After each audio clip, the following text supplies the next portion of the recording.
America Iran இடையிலான போர் ஒவ்வொரு நாளும் தீவிரமடைஞ்சுக்கிட்டு வருது. பல நாடுகளில் இருக்கக்கூடிய அமெரிக்க ராணுவ தளங்களை குறிவச்சு ஈரான் வான் தாக்குதல்களை நடத்திக்கிட்டு வர்றாங்க.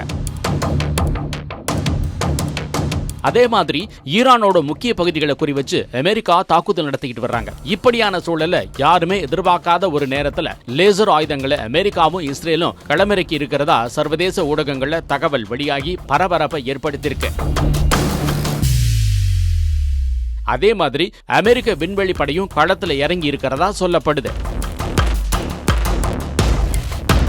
மத்திய கிழக்கு நாடுகளில் இருக்கக்கூடிய அமெரிக்க ராணுவ தளங்கள்ல அதிநவீன போர்க்கப்பல்கள், ரேடார் அமைப்புகள் நிலைநிறுத்தப்பட்டிருக்கு. 10,000 கோடி மதிப்பிலான இந்த தளவாடங்களை வெறும் சில லட்சங்கள் மதிப்பிலான சின்ன சின்ன ட்ரோன்கள் மூலமா ஈரான் தாக்கி அழிச்சாங்க.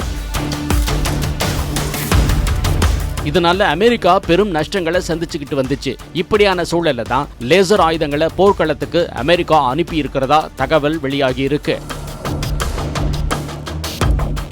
மத்திய கிழக்கு கடற்பகுதியில் நிலைநிறுத்தப்பட்டிருக்கக்கூடிய அமெரிக்க போர்க்கப்பல்களை ஹீலியாஸ் அப்படிங்கக்கூடிய லேசர் ஆயுத அமைப்பு களமிறக்கப்பட்டிருக்கிறதா அமெரிக்க ஊடகமான நியூயார்க் போஸ்ட் செய்தி வெளியிட்டிருக்காங்க. ஹீலியாஸ் அப்படிங்கிறது சக்தி வாய்ந்த லேசர் ஆயுதம். ஈரானோட ட்ரோன்கள் காத்துல பறந்து வரும்போதே அதை கண்டுபிடிச்சு அதி தீவிரமான லேசர் லைட் பீம் அனுப்பி ட்ரோன்களை தாக்கி அழிக்கக்கூடிய திறன் கொண்டது.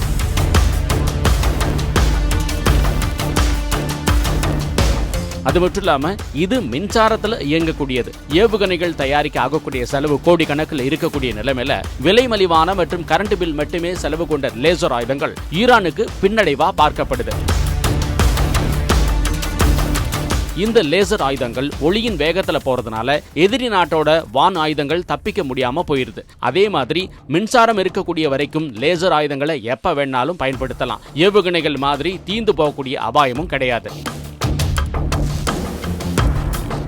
அதே மாதிரி அமெரிக்க விண்வெளி படையும் போர்ல களமிறக்கப்பட்டிருக்கு. ஈரான் ஏவுகணைகளை ஏவுன அடுத்த நொடி முதல் அதை கண்காணிச்சு விண்வெளி படை தாக்கி அழிச்சுக்கிட்டு வருது. செயற்கைக்கோள்கள் இருக்கக்கூடிய இன்ஃப்ராரெட் சென்சார்கள் மூலமா ஏவுகணைகள் ஏவுதளமும் கண்காணிக்கப்படுது. இது மூலமா போர் தொடங்கின முதல் 3 நாட்கள்ல மட்டும் 1700 இலக்குகள் அழிக்கப்பட்டிருக்கு. அது மட்டும் இல்லாம ஈரானோட 200 பாலிஸ்டிக் ஏவுகணை ஏவுதளங்கள் அழிக்கப்பட்டு இருக்கிறதாவும் சொல்லப்படுது.